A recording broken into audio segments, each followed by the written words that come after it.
Hi guys, welcome to this channel. In this video I'm going to be explaining how you can analyze a 2D truss just like the one you are seeing on your screen. A truss is a rigid structural element that is used to support roof and bridges. So we can have a truss as a bridge system, and you can also have a truss as a roofing system.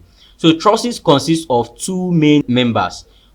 The member can either be in tension or in compression, and also for a truss system to work, it must be loaded in such a way that all the load are applied at the nodes of the truss. A node of a truss is a joint where two or more members meet. In this example, we have node A. This is node A. You can see member AH and member AB meet at this point. We have different methods in which we analyze trusses in structural analysis. You can have the joint method, we can have the section method, but in this video I'm going to be showing you an easy way in which you can use a simple tool to analyze any kind of trusses and apply loads, and then at the same time you get the value of the tension members and you get the value of any of the member in compression.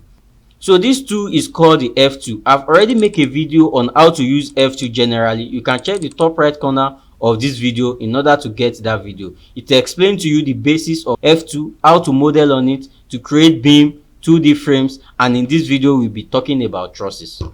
In order for you to download F2, you can check the link in the description of this video. You can download it and you don't have to make any installation. Once you download, you just double click and F2 starts working. The first thing to do in order to model this truss system is to establish all the nodes that we have in the truss system. The interval between each of these bay in this truss is 4 meters, and the trusses has 6 bay at the bottom and 4 bay at the top.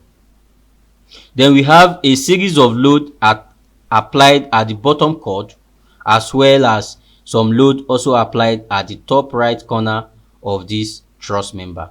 So the first thing we have to do is to establish the 0, 0. So for this model, let's take point A as our 0, 0. So in order for us to model point B, we have to make a reference from point A. So if we take A to be x0, y0, that is point A is 0, 0 along the x and y plane.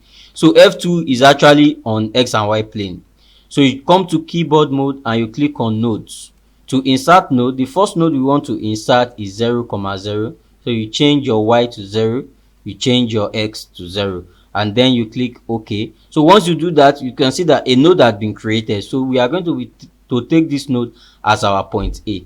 So the next thing to do is to establish node B.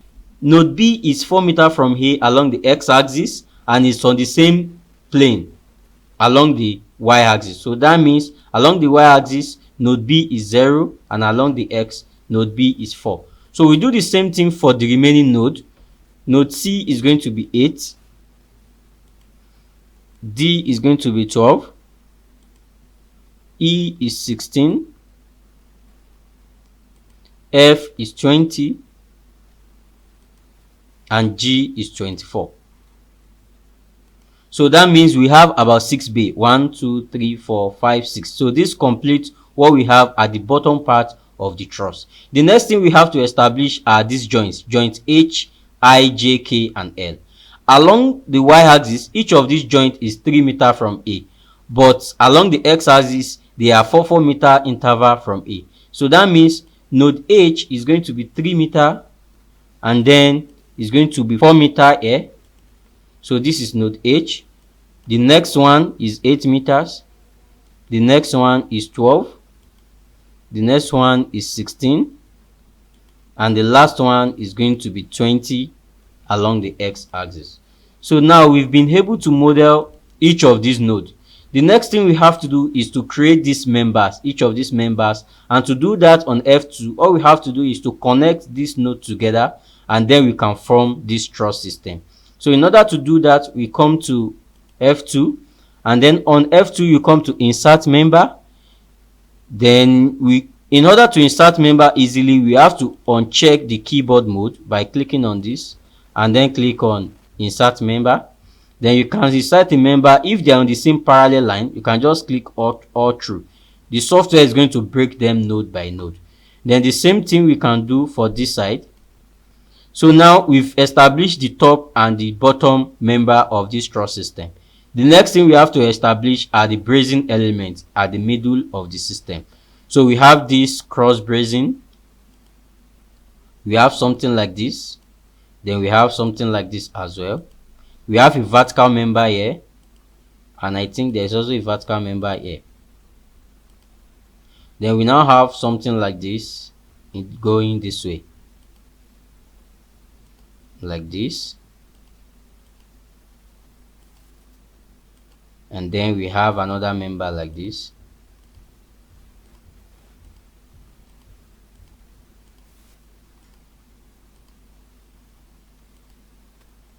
So with this, we've been able to model the truss system. The next thing we have to do on F2 after you've modeled is to define the material properties. You can see that F2 is done in such a way that we follow all these tools from left to right. So the first thing is to define material property. So for this example, let us define a steel section. In order to define this, you come to create new material properties. Then you can give it a name. So let's just say truss. And then we change this material type to steel isotropic, and you say done. So once you define material, you can apply this material to all current members by clicking on this icon here, apply current material to selected member. For you to do this, you have to highlight the member first, but since all this is a truss system and we are going to be using a single section for it, so you can click on apply current member to all members. So once you do this, you can see that the color changed to black. So that means the material has been applied. The next thing we have to do is to apply a section property. So you come to section property, then you create a new one by clicking on this icon. Then for the purpose of this example, let's create an angle section and let's give it a name. Let's say truss angle. Then you click on done. So doing this, you have to define the A, B, and D of the truss. So let's say our truss is a 2 inch by 2 inch. So that means our D is going to be 50 millimeters. B is going to be 50 millimeters. And then let's give it 10 mm thick. This is just an example. So by doing this, the software will calculate the centroid, the area, then it's also going to calculate the effective shear area as well as the moment of inertia. So once you do this, you can click on this by applying it to all current member.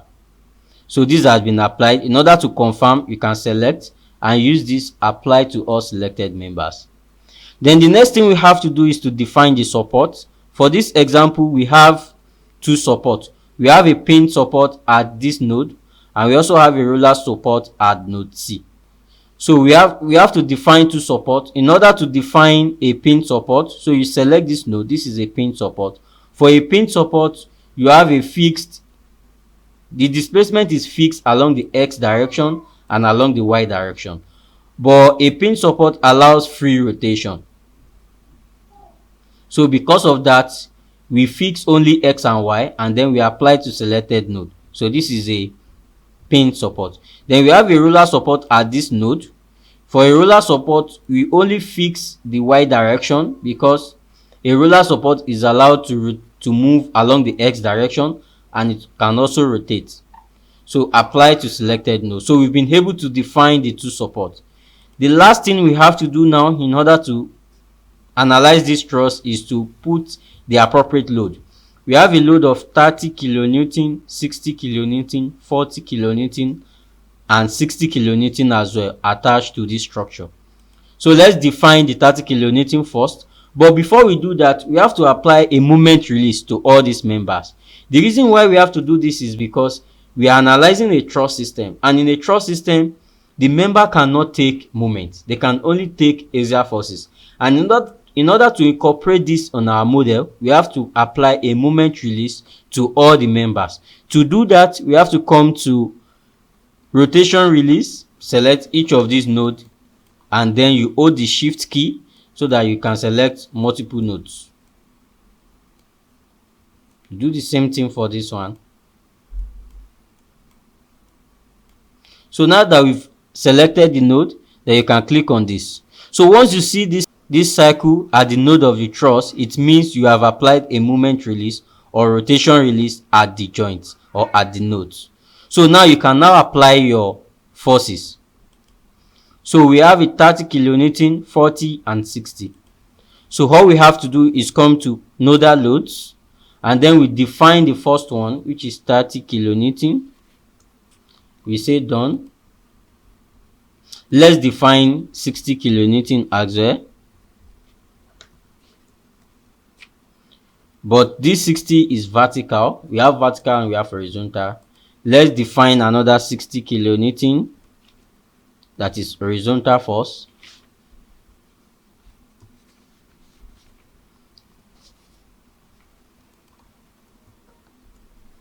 Then you click on done. Then the last one, we have a new load, 40 kilonewton, which is a vertical load. Then you say done. So let's apply the 30 kilonewton load first. So this is actually applied at node A. So to apply this, we select node A, then we come to Fy. The load is pointing downward, so that means you have to make it negative. So we say minus 30. Then you click on apply to selected member. So you can see the load had been applied correctly. So the next thing we have to do is to apply the 60 kilonewton node at node B. To do that, you select the node, then you change this load case to 60 vertical, kilonewton vertical. Then you change this to minus 60 degree, and then you apply to selected node. So this load had been applied. The next load is 60 kilonewton, but is along the horizontal. This is actually applied at joint H and is pointing away from the truss. So you select the node, then instead of you applying it at Fy, it's going to be at Fx. But in this case, it's going to be negative because it's pointing away from the node. Then you click on this. See, it's pointing away from the truss system. Then the last load that we have to apply are the 40 kilonewton applied at node D, E, and F. So to do that, you select these three nodes. You select this, hold the shift key to multi-select, and then change this loading to 40 kilonewton. Apply it at minus 40, and you click on apply to selected node. So we've been able to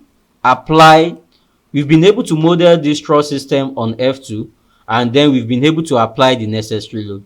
The next thing we have to do is to save the project so that we'll be able to see the forces on each of the members.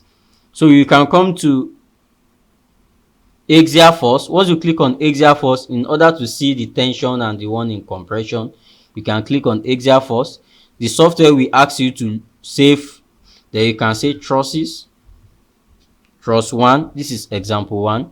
Then you say save, and then you can see the axial forces. So in order to reduce the scale, you can use this draw down to increase and reduce the scale. So I think this is okay. So you can see this is minus 40 kilonewton, minus 40 kilonewton, minus 160. This is minus 25. This is 85. This is 85. And then you can see the top members. You can see the forces in each of the members. You might also want to check the displacement on this truss system. To check the displacement, you come to this deformed configuration. You click on the small triangle beside it, and you click on vertical displacement. So once you do that, it's going to display the vertical displacement, and you can see the displacement at each node. So you can see that the maximum displacement is here, is around there, I think. This is how you can analyze your trusses, either for a roofing system or for a bridge system. The example we make in this video is just a truss for a bridge system. So if you're interested in learning how to design each of these truss members, either the compression member or the tension member, you have to watch this video now. Thank you. See you in the next one.